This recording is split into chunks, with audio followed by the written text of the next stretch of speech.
All right. Well, I would like to welcome Dr. Heather Ahtone here to MCN. Um, my name is Max Evgen, and uh, I come from Okemos, Michigan, which resides on the ancestral, traditional, and contemporary lands of the Anishinaabe Three Fires Confederacy of Ojibwe, Ottawa, and Potawatomi peoples on land ceded in the 1819 Treaty of Saginaw. Um, and I would like to introduce Dr. Heather Ahtone. Let's see here. Heather Ahtone is a citizen of the Chickasaw Nation and descendant of strong Choctaw women. She is the senior curator at the First American Museum in Oklahoma City, Oklahoma. She has worked in the Native arts community since 1993 and has established a career as a curator, arts writer, and cultural researcher. Ahtone has worked at the Institute of American Indian and Indian Arts Museum, now MOCNA, the Southwestern Association of Indian Arts, Santa Fe, New Mexico, on contract with Ralph Applebaum Associates, New York, and in several positions at the University of Oklahoma, where she served as the curator of Native American art at OU's Fred Jones Jr. Museum of Art for over 6 years. Her current research explores the intersection between Indigenous cultural knowledge and contemporary arts. She continues to seek opportunities to broaden discourse on global contemporary Indigenous arts, especially as it fosters an understanding of the diverse tribes in Oklahoma. She earned an associate's degree in creative writing at the Institute of American Indian Arts, bachelor's degree in printmaking at the University of Oklahoma, master's degree in art history, and a doctoral degree in interdisciplinary studies, art history, anthropology, and Native American studies. She has published numerous essays for journals and exhibition catalogs published by the Italiorg Museum, Crow Shadow Institute of the Arts, Peabody Essex Museum, Crystal Bridges Museum, and the Minneapolis Institute of Art. Her exhibitions have received positive scholarly reviews and publications awards, including Art from Indian Territory from 2007, H2OK, Native Perspectives on Water Issues in 2010, Haptoy, Hopi Art from the Permanent Collections 2013, Enter the Matrix, Indigenous Printmakers from 2015, Intertwined, Stories of Splintered Pasts, Sean Goshorn and Sarah Sense, 2015, From the Belly of Our Being, Art by and About Native Creation from 2016, and Photosynthesis, 2017. Her most recent projects are Oklahoma, Tribal Nations Gallery, and Winneco, Life of an Object, selections from the Smithsonian's National Museum of the American Indian, open in 2021. It is my distinct pleasure to introduce Dr. Heather Ahtone for her presentation, Decolonizing the Museum, What Does It Serve? What does it mean to serve the community?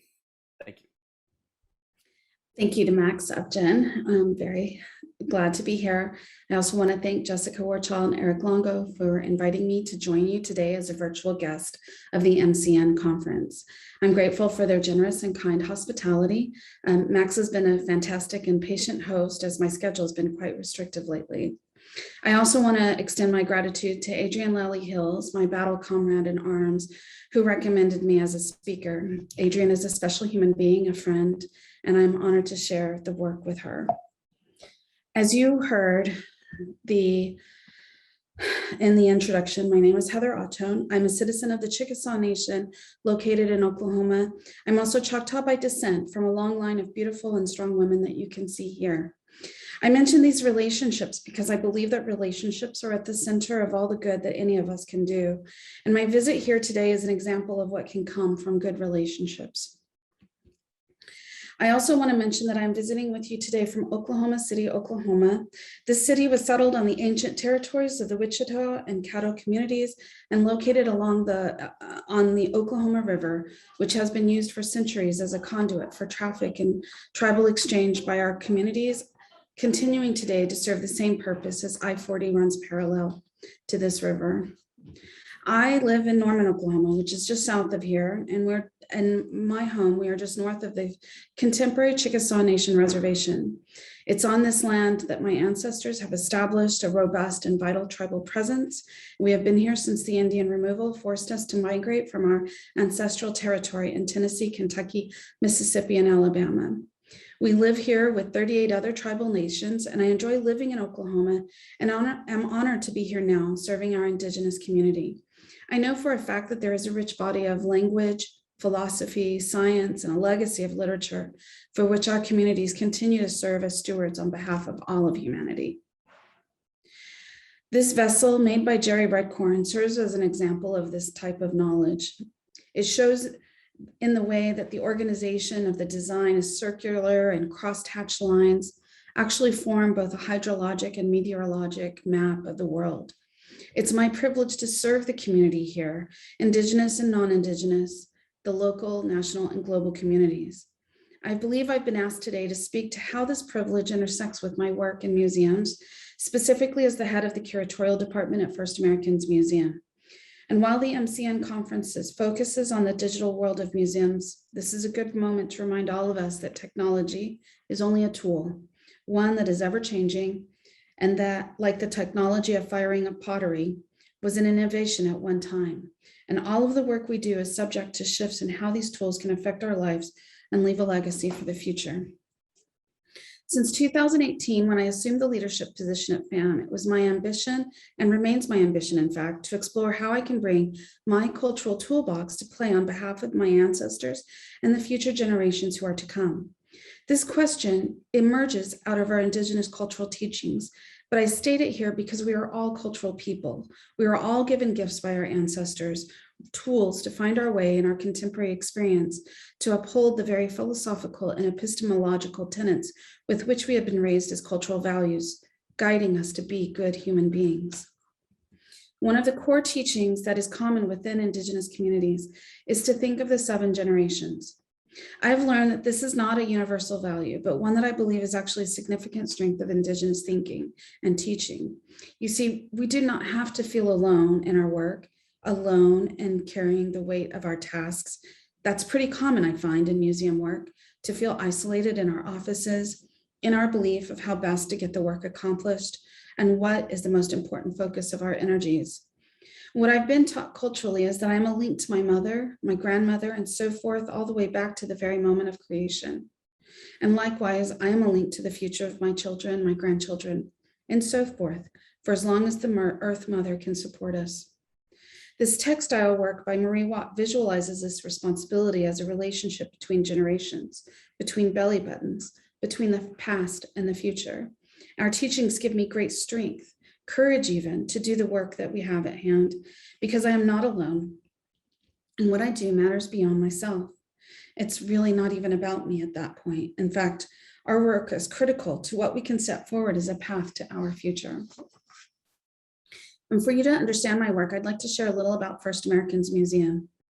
What you're looking at is a 175,000 square foot facility with 80,000 square foot of indoor and outdoor programmable space. Our team's immediate focus has been to prepare the 2 signature galleries in the South Wing, which is the horizontal building you see there. Those 2 galleries comprise a total of 26,000 square feet. And each of these galleries speak to our collective tribal history. One is graphic and story heavy, that's Oklahoma, and that's the one I'm going to speak about more today. The other is object heavy, and that is the Winneco Life of an Object Gallery. And I'll have to be asked back to speak about that one. But for those of you who are unfamiliar with Oklahoma's tribal landscape, I'd like to introduce you. Oklahoma is currently home to 39 tribal communities from 12 linguistic families that represent cultures from the Atlantic to the Pacific and from the Great Lakes to the Gulf of Mexico, including people dispossessed of the lands east of the Mississippi River. I have no idea how far and wide the audience today is distributed, but perhaps you see that you are on a landscape over which we have prayed and under which our ancestors are buried. And for comparison's sake, there are states with more tribes than Oklahoma, but not with more tribal diversity. We have more languages spoken in Oklahoma than all of Europe, and the story of our tribes is epic. The story of our tribes is the story of the founding of the United States. The story of our tribes is one of divine sovereignty, resistance, and cultural survival. And we cannot tell our story without the tribal participation, without their support, and without their collaboration. It's important to recognize that the 39 tribes located on the geographical site of Oklahoma is comparable to relocating Europe's 44 countries to an island roughly the size of England. But in a manner of thinking, we are creating our own island.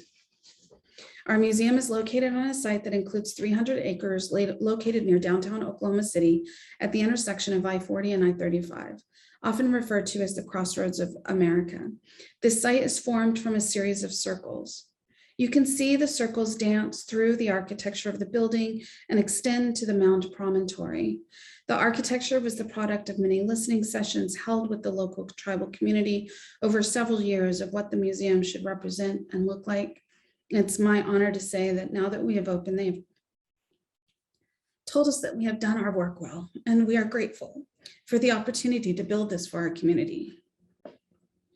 And you might ask how we got such a large parcel of land in the downtown area. Well, this site has a history much like our Indian people. This site is available to our tribal people now for this museum to tell our stories because it's actually a former Superfund site, recovered from the 160 plus oil wells that formerly scarred the land. The site serves as a metaphor for our tribal community. Despite historical abuses, beauty and healing can be seeded and bloom. We have survived, both our mother, the earth, and our tribal people. And it is our survival that has made me want to make museums a place for us in the future. They have not been a place for us in the past. They have been a place for our themes, for the display of the Native American as an idea, but not the Native Americans as people in the museums. We were not guests, we were not visitors or staff. And this is something that I believe can change. The term often associated with this work is decolonizing, and sometimes we also say indigenizing. These terms are the language that many of us are exploring because the colonialistic history of museums simply will not be the future of museums. The vision for the First Americans Museum extends beyond its walls. We're building an institution that prioritizes Indigenous thought and philosophy as we speak to the art, history, and culture of the 39 tribes that call the land now known as Oklahoma home.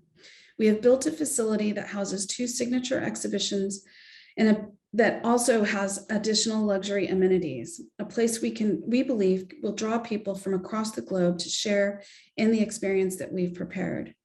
But even so, our work is actually about a bigger vision. We believe that we can teach people about the often invisible but critical role of our Indigenous communities in the development of the United States, that we can create a space within which Indigenous communities can be affirmed as cultural people, where they can share their knowledge and engage in respectful conversations about our life ways, our practices, and even fostering respect from non-natives for all of it. And through these collective efforts, we're creating a bold and bright future for our future generations. And we believe that we will contribute to the economies of all of our tribes by serving as a gateway to foster new economic opportunities. We believe that we can create business relationships that are mutually beneficial. Imagine, for instance, that our full-service restaurant is actually sourcing food from tribally operated farms and ranches to supply the delicious Indigenous flavors that we are now serving to audiences. This economic benefit will no doubt also have significant impact to our local and state economies. We will all benefit from the success of our work, and that's actually intentional. But beyond offering good food in our galleries, we can work with tribes to offer unique programming through our educational department. And this will also benefit all Oklahomans. What I'd like to explore with you today is how our museum has used media to fulfill our Indigenous institutional commitment to the Indigenous community. When Indigenous people are so often positioned as historic relics, when we are even seen at all, what role does media play in promoting our present? How can media help us to emphasize the dynamic, vital, and present realities of First Americans in Oklahoma? Well, this has been a key concern for my curatorial work since I began. And in fact, these questions are part of why I became a curator. I brought to FAM a curatorial methodology that I had been cultivating through a dozen years plus of curating. However, FAM is the first place where we've embraced this as an institutional approach. Using the 4 R's found in the emerging methodologies of Indigenous research, we are working with tenets guided by our Indigenous cultures and philosophies. These are critical because they teach us how to be in the world, not just as tribal citizens, not just as cultural people, but as humans, and even as professionals. Using these 4 R's, we have decolonized the museum from the top down, developing our institutional plans with the majority Native staff. We are all Native on the curatorial team, but please understand that does not mean that we all agree on everything and have the same priorities. That diversity I told you about in the earlier slides is not just different languages and tribal histories, it's also worldviews and philosophical priorities. We are not a body of homogenized Indigenous folks who all work in some illusion of balance and harmony. We have to work really hard through the challenges that emerge when you have matrilineal and patrilineal cultures, when you have people who come from the stars and people who come from the earth, when you have histories of tribes that have not been kind to one another. We each carry our individual and cultural histories into play in everything we do. So you can imagine the challenge of drawing a consensus for the emotionally and culturally sensitive tasks that we manage. We have had an amazing curatorial team. They have worked every day to create something special. We all feel the burden of how our work, because it is personal. We know we will be judged by our communities, our families, our grandparents. We are telling some of the most important stories of our community, and that is not the common pursuit for curators to have such an emotional and personal obligation. So we've carried this project very closely to our hearts. And please know that the pressure has been immense and sometimes suffocating. However, we share a commitment to each of our diverse communities as part of a collective. We recognize that the only failure we risk was not to finish the work to the best of our abilities. As you can see from the images that I've shown, we have a strong commitment to provide a counter narrative to what has been done before and what has been done. And each of our tribes shares this commitment to honor our ancestors and to work to the benefit of the future generations. I have heard this referred to as many things, including Indigenous futurisms. And like many ideas, it may have many names, but the concept and the commitment is shared. And this is the root of our work as Indigenous curators. We all collectively, individually, and culturally recognize how our communities have been represented over the last 100 years or so in museums in the Americas. Some of you may not know it. Actually, I'm going to go back because this is in reference to the image on the left. This image by Peel is a self-portrait of the curator at the first museum in the United States, which was actually hosted in Independence Hall in Philadelphia. This museum displayed a host of taxidermied animals and cultural materials that were war trophies taken from our Indigenous communities. This practice of collecting our Indigenous cultural materials as war trophies is an extension from the imperialist expansion of the European nations as they sought out new resources and territories to claim. And in the US, it is the foundation upon which museums have been built here. No doubt, this is why our Native people have not been invited. This knowledge emboldened us as Native people to count coup in a matter of speaking, to claim the colonial space of a museum on behalf of our communities and hold it as a space to prepare for our Indigenous future. Within the space of First Americans Museum, our common goals for the gallery are to represent the diversity of the 39 tribal nations in Oklahoma, including our stories, our languages, and our cultures, that we might effectively include all 39 tribes in the collective story of our experiences, while not allowing any one tribe to become the paramount representative, maintaining some measure of tribal equity as we move through the gallery plans. And finally, that we speak to the full range of our histories, including the points of pride and power and the moments of significant historical trauma, and to do so through a first-person Indigenous voice, where we shared our authority as the museum with the tribes and using our labels to enact rhetorical sovereignty. So to meet our visitors where they are at and to help them gain some vocabulary in the process of where we are going. What we are effecting is an indigenized approach to a colonial project. The museum has been a site of historical trauma for Indian people. We recognize that. And in fact, we've been reliving and reactivating the historical trauma for our team members as we have wrestled with the selection of which stories would be contained in the galleries. But we have done so with the shared commitment to make something beautiful for our community. It's become clear to me that we have prepared a love letter to our community, and the media placement was key to how we composed this letter. I'd like to point out that what you're looking at on the left, this is our ancient roots zone. This is our warriors. and this is our uprooted. This is the ancient root zone. This is uprooted, and this area back here is warriors. In this map of the gallery, you can see how we filled the space with the digital presence of our community members speaking to our lives, our histories, our cultures, our philosophies, our ethos. And working with 3 production companies, we developed a flow of information that dances between fixed interpretive panels and the digitally mediated voices and faces of our community members, often presented at slightly larger than life-size scale.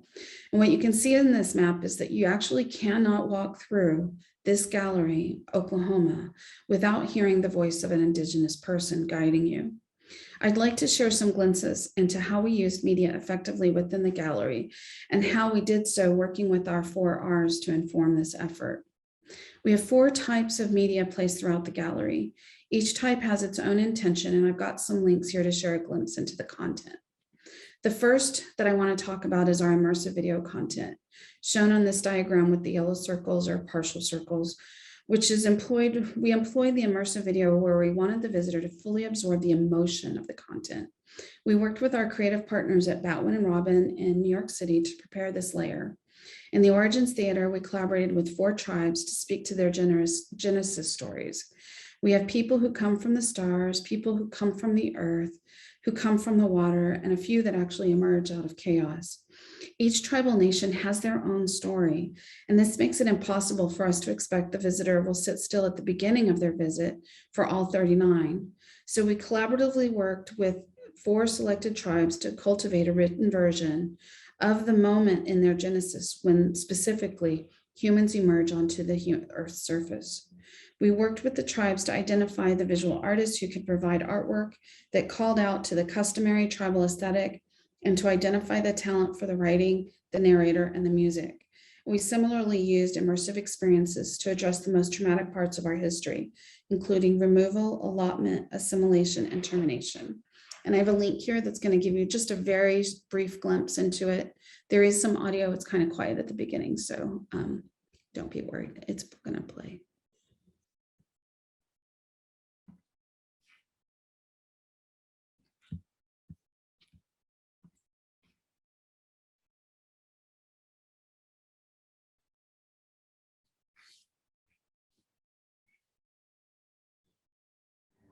Once there was nothing, and all the creatures gathered together and made a song, and only then was there substance and light. This light, illuminating the straining backs of the origin creatures, hard at work, delivering the song, our existence.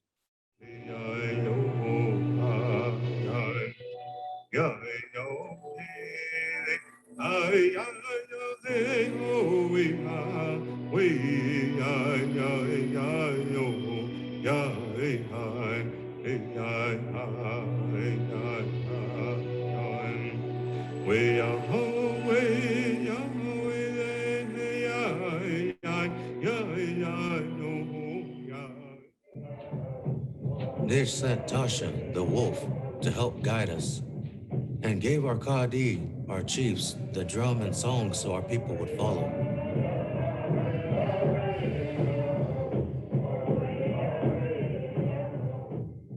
They thought the Indian people were devils or animals, and we didn't know nothing. The loss of land, the loss of culture, the loss of language, the loss of identity, all of that loss created an intergenerational PTSD.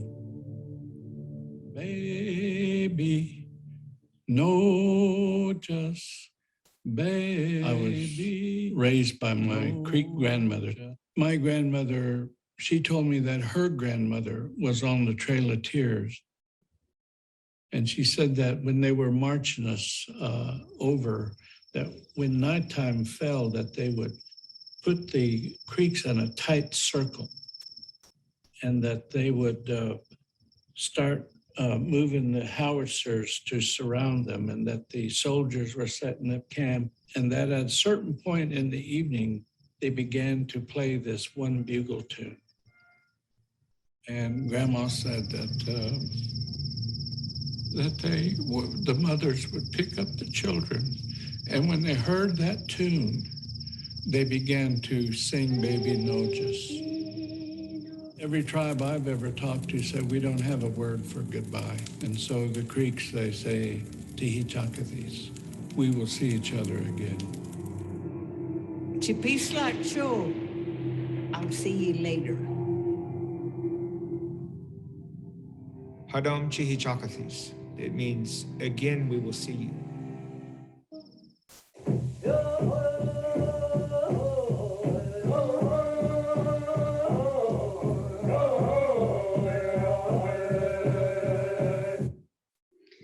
So that last bit is actually in our main space, in the main gallery space that has, it's outside of, it's a different theater. But you heard just briefly the introduction of the origin stories, the Value Circle 2 stories, and then the exit experience, which is located down here. And while we wanted to share our stories, we wanted to provide visitors both a deeper dive in 5 searchable databases and to have fun. So we built a history database, we built a crossroads database that is an introduction to our tribes, and we built 2 Connect games based on traditional games that have been played in our communities for at least a millennium. And working with our partners at Unified Field in New York, our research team and creative natives contributed to the construction of projects that implemented in the galleries, fostering that we've implemented in the galleries. And out of these projects, we actually are fostering further research that we're going to carry forward to develop some additional products from our museum to offer to the community. So I'm going to give you just a brief look at their work. This is Unified Field. And what you're looking at here, there's no audio for this, so I'm going to just go ahead and visit. We're looking at the, if I could see my mouse, I could start it. The crossroads table, which is located at the entrance to the gallery, where members of our community can actually, it's a table that looks like a pool of water. You can select one of these seals and drag it here. And when doing so, you can see here, it gives you information about the tribe, what languages they speak. And in our ancient roots, we built this, an economy of relationships, trade interactive, to help provide people an understanding of the extensive trade networks that existed within our communities prior to contact. We used a window of around the latter part of the 15th and early 16th century as a target for that map.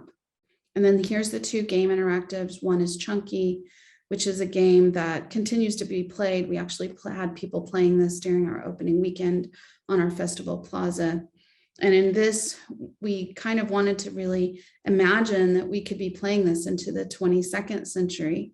And so you see that there's this moment where we actually slip into a Tron world and think about what is it to be playing this into the 22nd century. And then we also have our Braided Nations searchable history timeline. We worked with 3 historians to build the body of this. And our plan is to have fellowships where we can expand to include other researchers. And then we also worked with our tribal communities to build the foundation of a searchable database for our veterans. This is critical because in the Native community, 1 in 3 Native people serve in the military, and we're the highest racial group service ratio in the country. And then this is our other gallery, which has the Smithsonian loan, and we created a searchable database for that. It's going to come to an end, and then I think we'll be looking maybe at Hand Game. And this is the other Connect game that we built for downstairs. We actually worked, Hand Game is played in teams. And so we worked with a team that was local, and you can see all of them. Everybody in this image is part of the same team. They're part of the Comanche Spur. And the visitors get an opportunity to take turns trying to guess where the bones are buried, which is how that game is played. And going back to here, I mentioned those two. So this is a good point in the story, me telling the story, to share that all of our media work was done during the pandemic. We shot 75 interviews, generating 1,200 hours of footage, producing 11 3 to 5 minute video documentary interpretive films placed throughout the gallery. They're represented here by the red squares. These films were critical to our goals for the gallery, and we also wanted to intentionally place the larger than life faces and voices of our community members within the gallery spaces. These films serve as a constant Indigenous presence in our galleries, provide a direct placement of the diverse community voices and faces there for our visitor. This was critical to our vision for an Indigenous futurism. As Indigenous people have been largely absent, silent, invisible, except for the display of our cultural materials, we did not want for anyone to be able to move through this space and wonder who we are. While the labels are written in a first-person Indigenous voice, because the authority of museums often assumes the voice of the gallery didactics, we could not rely on labels to do the work combating our absence. These videos are placed on the visitor path and balanced within the gallery, such that as you move from space to space, there are no dead audio spots, while carefully preserving the quality of the local experience. And in addition to these faces, the voices were critical, because telling a story, my story, is profoundly emotional and impactful and personal. So I'd like to just briefly play for you one of the stories that we put in the gallery.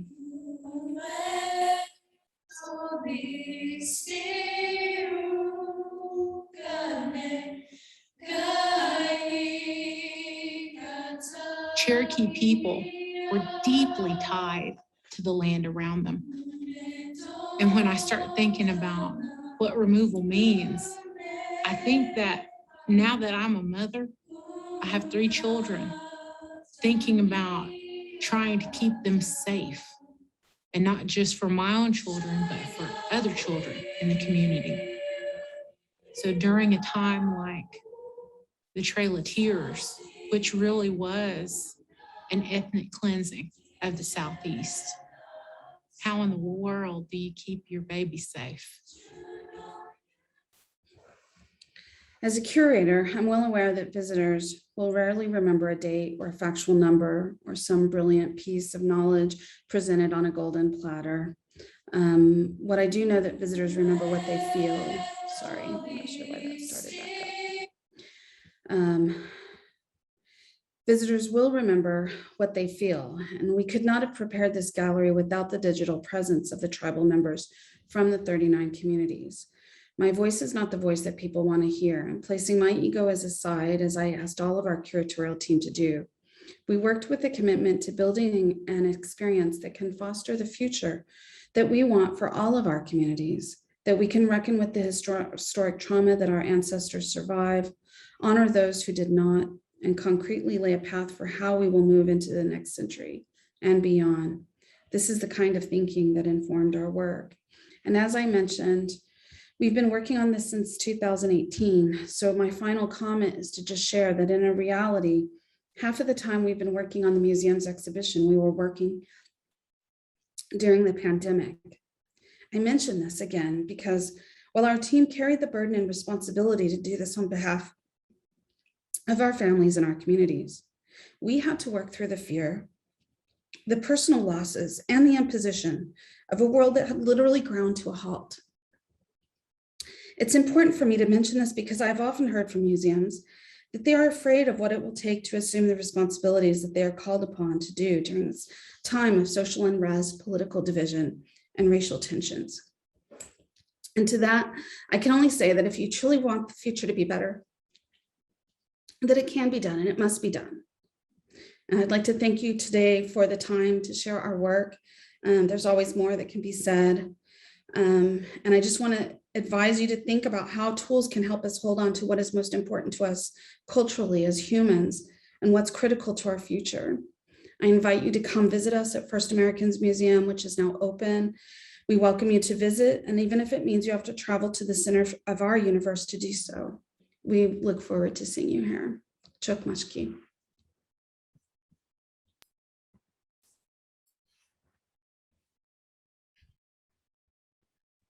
Well, thank you so much, Dr. Ahtone, for a wonderful and inspiring presentation. I wanted to just remind you of everybody in the chat saying how wonderful this is, and Nikhil Trivedi saying specifically about how thank you for bringing your whole self to this work. If I think we might have time for one question if anybody has one to put in the Q&A, but you're all obviously getting a lot of positive feedback in the chat. Otherwise, we just want to thank you for being our initial keynote for MCN 2021 virtual, and thank you for sharing your work with this audience. We are all exceptionally grateful. Thank you, Max. I appreciate it, and I look forward to having you guys here someday.